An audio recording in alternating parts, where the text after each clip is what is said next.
Hi guys,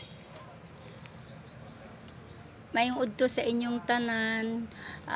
Abi ninyo guys, ganinang buntag ikulbaan jud ko kay nagluto ko guys ba unya kalit og sakit ang ako ang dughan sabat diri sa likod. Pati gyud na akong kuyawa ug maunsa na ko guys kay di gyud ko nako kaya. Albi ni mag-unsa akong gihimo guys. Nagkuan baya ko na gitawag na ako gyud ang juice, tinuod yung may juice guys kay kanina di ko talaga kaya ito, buong dibdib ko napakasakit, hindi ko kaya sagot dito sa likod.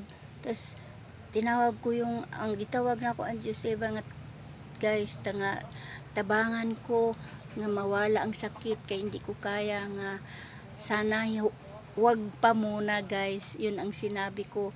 So, sakala nyo guys nawala, hindi ko alam bakit nawala. Grabe, hindi ko kaya hanggang dito guys. Ang sakit, grabe, hindi ko kaya dito. So ang Diyos, salamat taon, salamat Diyos sa Diyos nga na-adjust siya permis ako ang likod guys.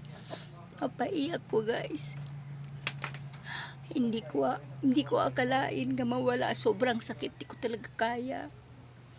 Sus, wala akong ginawa guys kundi lumayo ako sa niluluto ko at ginanon ko yung braso ko.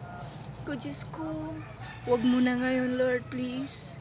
Sabi ko guys, siguro mga 3 minutes guys na wala. Grabe, hindi talaga ako makahinga sa sakit. Yun lang guys, i-share ko sa inyo. Salamat.